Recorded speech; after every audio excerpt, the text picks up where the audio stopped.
هاعمل معاكم النهارده كبدة فراخ بطريقة سهلة جدًا وبسيطة إن شاء الله بإذن الله تعجبكم.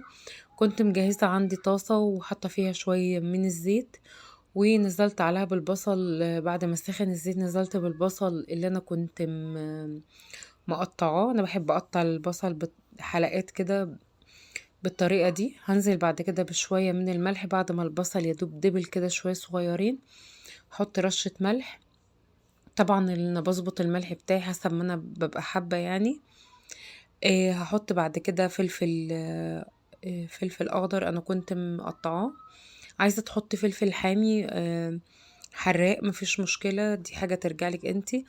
فأنا كنت حاطة فلفل بارد، فهابدأ إن أنا أقلّبهم كده شوية مع بعض لحد ما يتبالوا بالشكل ده. هانزل عليهم بالكبدة بتاعتي، طبعًا أنا كنت غاسلة الكبدة كويس جدًا بالخل والليمون، وباكتّر شوية ليمون عليها وأنا باغسلها بحيث إن الزفارة تروح منها. هاسيبهم بقى كده شوية مع بعض وأقلّبهم كويس جدًا، لحد ما تبدأ إن الكبدة بتاعتي تتشمّع مع الفلفل والبصل اللي أنا كنت حاطاهم. هاقلّب كويس جدًا لحد ما الكبدة بتاعتي تبدأ إن هي تتشمّع.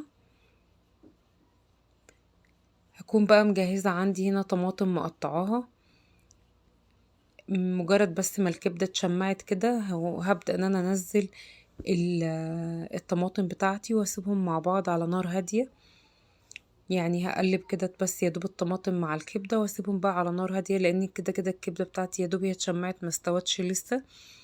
هاقلّب الطماطم كده وهاحط شوية من الفلفل الأسود، واسيبهم بقى بعد كده تبدأ إن هي تتسبك مع الطماطم على نار هادية. أهم حاجة إن أنتِ تكوني موطية النار وتسيبيها على نار هادية، زي ما أنتِ شايفة كده.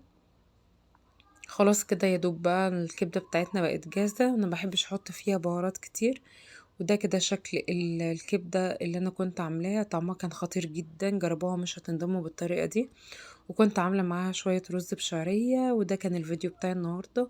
يا رب الفيديو بتاعي النهارده لو كان عجبكم متنسوش تحطوا لايك وتشتركوا في القناة، واستنوني إن شاء الله في فيديو جديد.